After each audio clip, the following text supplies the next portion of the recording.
Olá, queridos e queridas. Eu estou contando a história de Jesus, do livro O Maior Homem que Já Viveu, e hoje a história é a necessidade de oração e humildade. Antes, quando esteve na Judéia, Jesus contou uma ilustração sobre a importância de persistir em oração. Agora, na sua última viagem a Jerusalém, ele de novo frisa a necessidade de não desistir de orar. Jesus provavelmente ainda está em Samaria ou na Galileia, quando conta aos seus discípulos a seguinte ilustração adicional. Em certa cidade, havia certo juiz que não temia a Deus e não respeitava o homem. Mas havia naquela cidade uma viúva, e ela persistia em ir ter com ele, dizendo: cuida de que eu obtenha justiça do meu adversário em juízo. Pois bem, por um tempo ele não estava disposto, mas depois disse para si mesmo: embora eu não tema a Deus, nem respeite o homem, de qualquer modo, visto que esta viúva me causa continuamente contrariedade, cuidarei de que ela obtenha justiça, para que não persista em vir e em amofinar-me até o fim. Jesus faz então a aplicação de sua história dizendo: ouvi o que disse o juiz, embora injusto. Certamente então não causará Deus que se faça justiça aos seus escolhidos, que clamam a ele dia e noite, embora seja longânime para com eles? Jesus não quer dar a entender que Jeová Deus, de algum modo, seja semelhante àquele juiz injusto. Antes, se até mesmo um juiz injusto atenderá a persistentes súplicas, não deve haver dúvidas de que Deus, que é inteiramente justo e bom, atenderá às orações, se o seu povo não desistir delas. Assim Jesus prossegue: eu vos digo, Deus causará que se lhes faça velozmente a justiça. A justiça muitas vezes é negada aos humildes e aos pobres, ao passo que os poderosos e os ricos não raros são favorecidos. Deus, porém, não só cuidará de que os iníquos sejam merecidamente punidos, mas também assegurará que os seus servos sejam tratados com justiça, por dar-lhes a vida eterna. Mas quantos acreditam firmemente que Deus causará que se faça velozmente a justiça? Referindo-se especialmente à fé relacionada com o poder da oração, Jesus pergunta: quando chegar o Filho do Homem, achará realmente fé na terra? Embora essa pergunta fique sem resposta, o sentido disso pode ser que tal fé não seria comum quando Cristo chegasse investido do poder do reino. Entre aqueles que estão ouvindo a Jesus, há alguns que se sentem um tanto seguros de si quanto à sua fé. Acham que são justos e encaram os outros com desprezo. Talvez até mesmo alguns dos discípulos de Jesus estejam incluídos entre estes. Assim, ele dirige a tais a seguinte ilustração: 2 homens subiram ao templo para orar, um sendo fariseu e o outro cobrador de impostos. O fariseu estava em pé e começou a orar as seguintes coisas no seu íntimo: ó Deus, agradeço-te que não sou como o resto dos homens, extorsores, injustos, adúlteros, ou mesmo como este cobrador de impostos. Jejuo 2 vezes por semana, dou o 10º de todas as coisas que adquiro. Os fariseus são conhecidos por ostentarem publicamente a sua justiça para impressionar os outros. Os costumeiros dias para seus jejuns autoimpostos são as segundas e as quintas-feiras, e eles pagam escrupulosamente o dízimo, até mesmo de pequenas ervas do campo. Poucos meses antes, seu desprezo para com o povo comum foi manifestado na festividade das tendas, quando disseram: esta multidão que não sabe a lei, isto é, a interpretação farisaica dela, são pessoas amaldiçoadas. Continuando sua ilustração, Jesus fala a respeito de um de tais amaldiçoados. Amaldiçoados entre aspas, né? Porque eles é que não só achavam isso, né? Eles se colocavam, né, num lugar de superioridade, mas não realmente pelos seus valores, totalmente pela soberba, né? Pela arrogância, porque inclusive as atitudes não eram, né, a concretude, a realização dos valores realmente das leis de Deus, né? Eram leis modificadas, leis disfuncionais, né? Leis alteradas, interpretadas por eles para o próprio interesse, para os próprios interesses pessoais, né? O cobrador de imposto, porém, estando em pé à distância, não estava nem disposto a levantar os olhos para o céu, mas batia no peito dizendo: ó Deus, sê clemente para comigo que sou pecador. Visto que o cobrador de impostos humildemente reconheceu as suas falhas, Jesus diz: digo-vos, este homem desceu para sua casa, provado mais justo do que aquele homem, do que o fariseu, né? Porque todo o que se enaltecer será humilhado, mas quem se humilhar será exaltado, será enaltecido. Assim, Jesus acentua novamente a necessidade de ser humilde. Sendo criados numa sociedade em que os orgulhosos fariseus são tão influentes e em que a posição ou a categoria social sempre merecem destaque, não é de se admirar que até mesmo os discípulos de Jesus sejam afetados.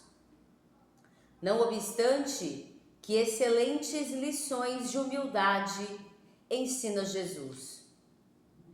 Bom, então esta é a lição de hoje, né? Primeiramente, ele traz a necessidade da persistência, né? Não só da persistência em orar, ou seja, em estar em conexão com Deus através da oração, através da meditação, através, né, deste momento em que a gente para no dia, né, para conversar com o Criador de todo o nosso coração, né, mas também de a gente tomar atitudes em direção a esta justiça, né? Então, se a gente orar e concomitantemente, né, a gente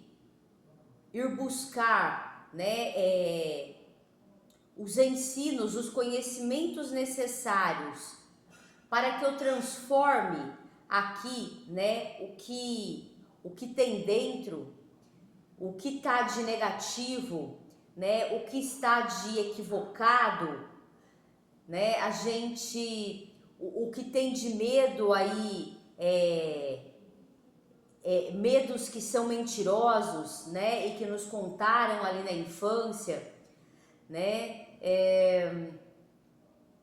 culpas, muitas vezes culpas ilegítimas, né, jogam culpas, muitas delas ilegítimas, né, que responsabilidades que não são nossas, por exemplo, um irmão mais velho, né, que é responsabilizado pelo irmão mais novo, né, e ele é culpado constantemente por seus pais, pelo que acontece ao irmão mais novo, né, por tudo. Essa é uma culpa ilegítima, né, e que esta pessoa carrega, achando que ela era realmente responsável, né, e ela carrega essa culpa, e a culpa traz o peso, né, para a pessoa. A pessoa, ela, né, tem a dificuldade de avançar na vida, né, devido, por exemplo, a essa culpa, né, medos irreais, né, que também, por exemplo, é colocado na infância, né, são tantos medos que são colocados que são irreais, né, medo de uma formiga, medo, né, de bicho papão, medo. Então, tipo assim, são coisas que são reproduzidas de geração para geração para calar as crianças, né? Para fazer com que as crianças façam aquilo que a gente quer, né? Muitas vezes, e sendo que muitas vezes o que a gente quer é incoerente, é sem bom senso, é sem discernimento, né? É simplesmente o que a gente quer. E aí a gente cresce também com este tipo de padrão. E aí ali na fase adulta a gente está preso nesse tipo de coisa, né? Então a gente faz coisas obrigados ou por punição, né? Porque a gente aprendeu ali atrás, né, que a gente tem que fazer para agradar o outro, fazer o que o outro quer, né? Achando que isso é amor, né? Porque quando a gente é criança, a gente busca esse afeto dos pais, né? Este amor dos pais. E a gente vê os pais como tudo pra gente no mundo, né? Então, como se fosse Deus. E é quando essa criança vai desenvolvendo a sua parte racional, né, depois dos 7 anos, porque até então ela é puro inconsciente, né, ela tá ali nas puras sensações, ela ainda não tem a parte intelectual liberta, né, para o discernimento, para o bom senso, para o certo e o errado, né, por isso ela depende completamente daquele adulto. Ali, né, ela vai criando essa noção, né, de Deus, né, de algo bem maior do que o ser humano, né, então, inclusive que criou tudo, que criou o ser humano. Só que muitas pessoas ainda continuam endeusando os pais, né, continuam com a mentalidade ali na infância, né.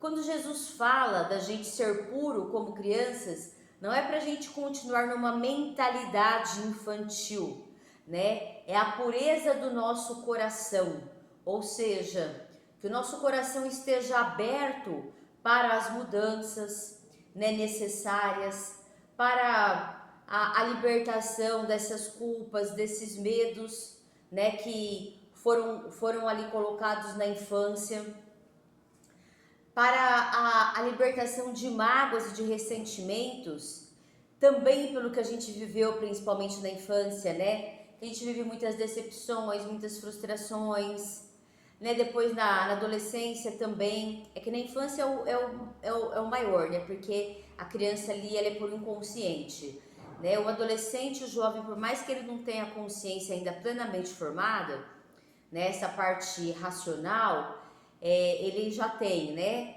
Já bem mais do que uma criança até os 7 anos. Mas ali também, né? Ali de relações, né? Frustradas, decepcionantes. Então vai se criando mágoas, ressentimentos, raivas, né? Hoje em dia nós temos assim muito homem contra mulher por causa de dores vividas em relacionamentos passados, né? Em que a pessoa não consegue se libertar. Daí ela colocou todos os homens ou todas as mulheres como iguais, né? Aquela pessoa com que ela viveu, né? Ou aquelas pessoas com que ela teve tais decepções, né? Projetando essa história dela, de repente, numa pessoa que é honesta, que é justa, né? Que é uma pessoa, né, que realmente é diferente daquilo que ela viveu, né, ou que ela tem de referência lá da infância, né? Então, por exemplo, crianças, né, que sofreram abusos sexuais, né? Eu sofri na minha infância. Por mais ali na frente, né, quando você começa a se relacionar, muitas vezes você quer buscar um homem bom, conscientemente você quer uma pessoa, né, honrada, justa, né, mas você tem gravado ali no inconsciente toda aquela dor, né? E aí e como a criança, ela não tem esse discernimento, ela criou ali uma referência de dor em relação a amor, né? Daquela desonra, né? Daquela invasão que, mesmo ela querendo um tipo de homem, ela acaba atraindo um outro, né? Atraindo, permitindo e mantendo, né? Que é um homem que vai ser equivalente àquela referência que ela tem, que ela teve, né? E tem, se ela não buscar uma outra referência de homem, né? Ela só vai ver aquilo, ela só vai encontrar aquilo para validar aquilo que ela passou. E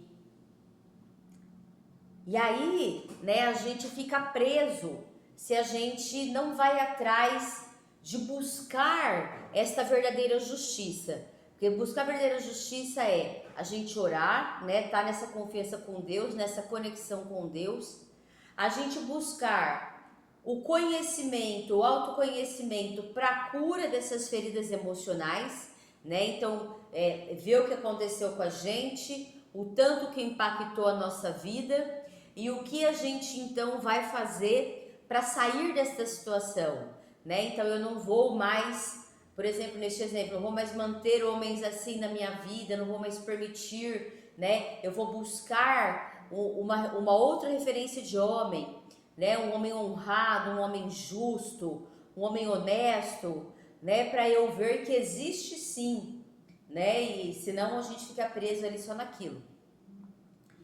E aí você vai mudando o padrão, né? Aí sim, conscientemente você escolhe aquilo e você também transformou o seu inconsciente, né? Daquele tipo de referência, daquele tipo de dor que estava ali, né?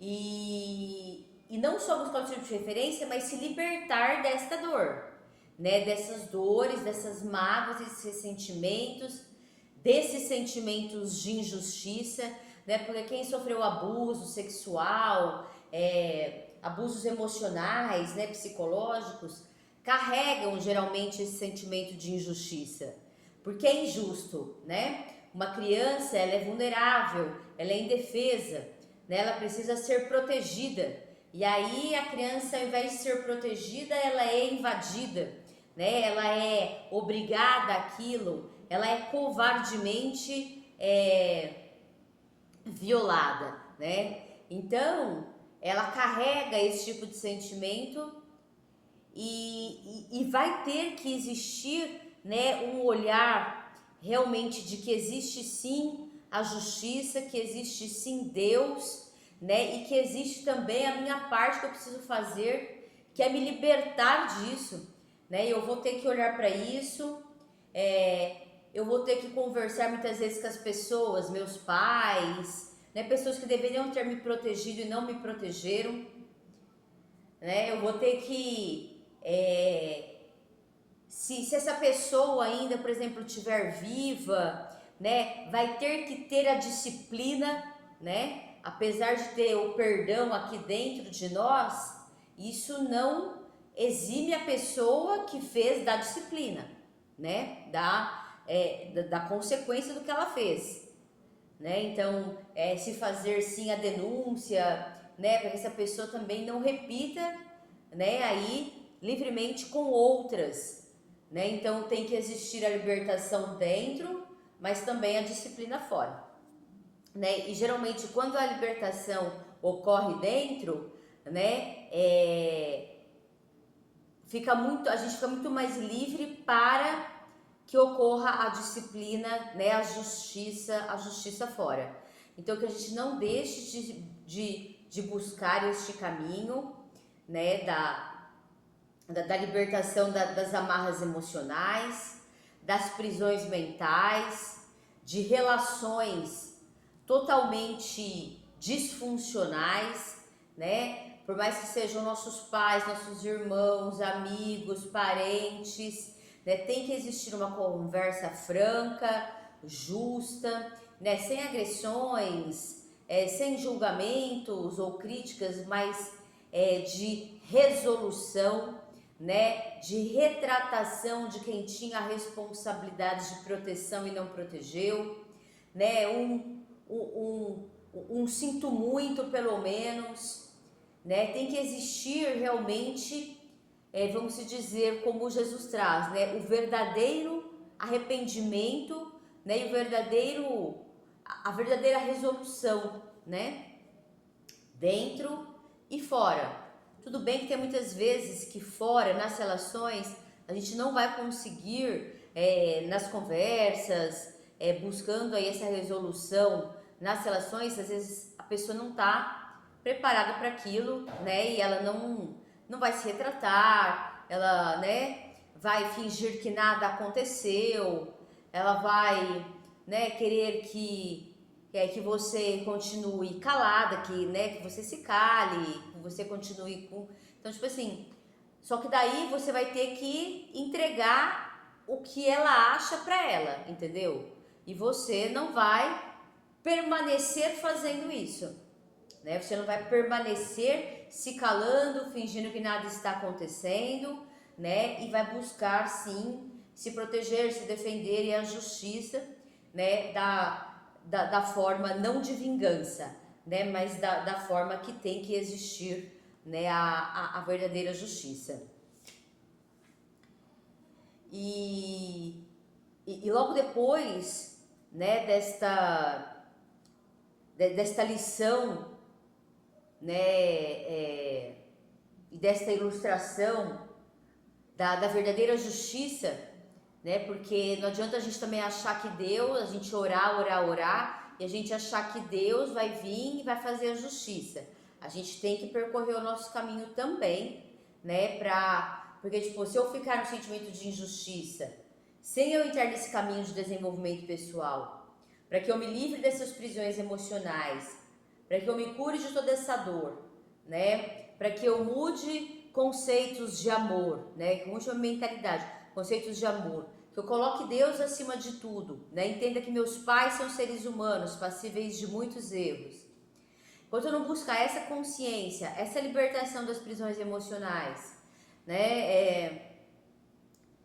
E essa conexão com o Criador, eu não vou ter a justiça.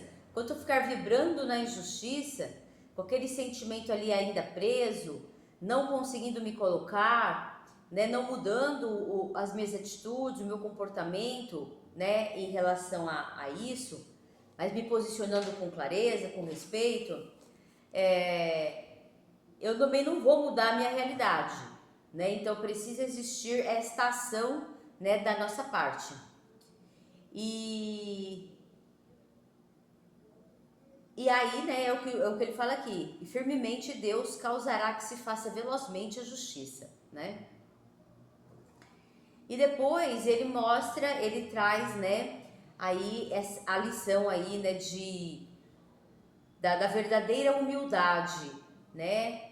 Que é não é de um lugar de, por exemplo, os fariseus ali, né, como líderes religiosos, eles se achavam justos, né? Eles falavam, eles agradeciam a Deus ali, né, que não eram injustos, que não eram adúlteros, que não eram extorsores, né? E na realidade, eles não eram nada justos, né? Eles nem cumpriam com o dever deles, que era ensinar o povo as verdadeiras leis de Deus, né? Eles usavam e manipulavam essas leis para os seus próprios interesses pessoais, né? E o cobrador de imposto ali, né? Que, vamos dizer, ele estava ali para cobrar os impostos e ele era obrigado a cobrar muitas vezes de uma forma extorsiva, né? Extorquindo as pessoas. Ele pediu de todo o coração, né, o perdão, né, de Deus, reconhecendo, né, as suas falhas. Então, com certeza o cobrador de impostos terá, né, a justiça de Deus, o perdão, né, e possivelmente, né, não precisará nem de uma, vamos dizer, de uma punição, né, se com certeza também se mudar o caminho, né, porque também não é só pedir perdão e você persistir na mesma coisa, né, então é pedir realmente um perdão verdadeiro. Quando a gente se arrepende verdadeiramente, a gente vai fazer diferente, a gente não vai mais fazer aquilo, né. Então, e os fariseus, né, extremamente na hipocrisia, né, se dizendo justos, se dizendo como se fossem honestos de pagar o dízimo, né, mas eles tinham o quê? O dinheiro, o poder, à base de quê? Da honestidade, da justiça. Eles faziam o que eles tinham de fazer? Não, né? Muito pelo contrário, eles desprezavam o povo, né? Eles colocavam o povo como se fosse nada, né? E eles, né, na soberba e achando, né, que teriam aí a justiça de Deus, né? Mediante a hipocrisia, né? Mediante a mentira. Só que Deus ele sabe das nossas atitudes, ele sabe do nosso coração, né? Então não adianta ir na igreja e bradar, né?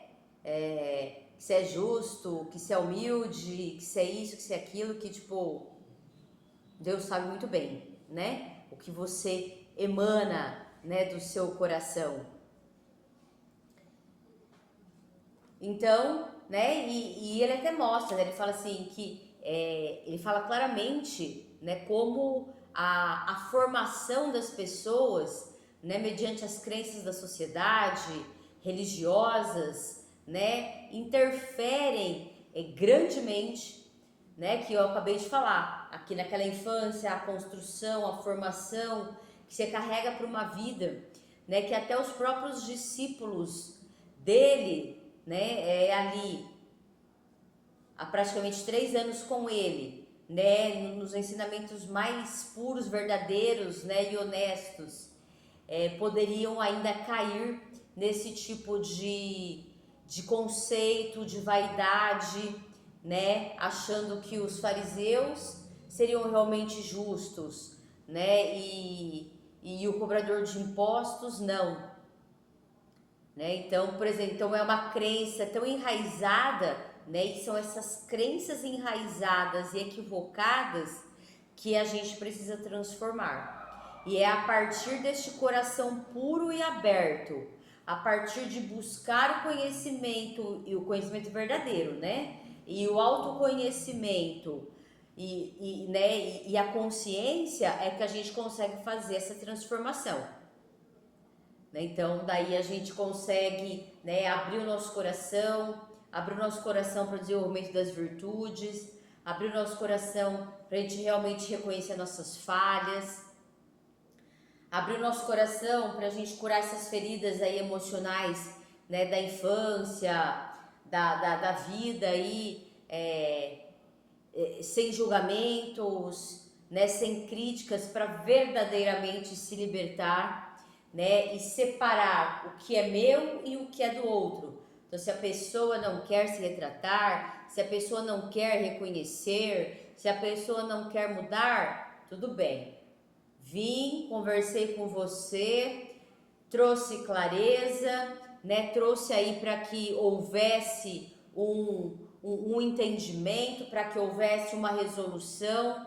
Você não quer? Fica com o que é seu, com as responsabilidades que você tem, que você tinha, não são minhas. Eu me desfaço então aqui dentro, ó, de culpas, de medos, de qualquer coisa que eu carregue do outro, né? Então eu separo o que é meu e o que é do outro, né? Eu coloco então aqui o limite, né? O que eu coloquei o limite? No caso que eu dei do exemplo de, né, crianças que sofrem abuso sexual, de se calar, né? De ter que fingir que nada está acontecendo. E 80% dos abusos ocorrem dos próprios familiares, né? Pessoas ali de confiança. Então, quer dizer, para proteger essa família, para proteger sobrenome, para proteger coisas, né, que são crenças que se tinham e que se carregam e estão sendo reproduzidas, e você coloca o limite, não, acaba em mim, né? Eu não vou continuar reproduzindo isso. Então eu vou sim, né, me colocar nas coisas que eu tenho que me colocar, porque depois, ao longo da vida, você vai se calando para muitas outras coisas, vai fingindo que nada está acontecendo para muitas outras coisas, né? Então aí você vai rompendo então com esses padrões, né? Então essa é a verdadeira libertação, né? Esse é o verdadeiro caminho, e inclusive para se obter a justiça, tá bom? E então é isso hoje. Se você gostou, deixe seu like e compartilhe com pessoas que você saiba que queiram, né, buscar aí, né, que estão buscando essa transformação nas suas vidas. E compartilhe, né, com essas pessoas, e se inscreva no canal e ative o sininho se você quiser receber mais notificações do meu conteúdo. Um grande beijo, um grande abraço e até a próxima!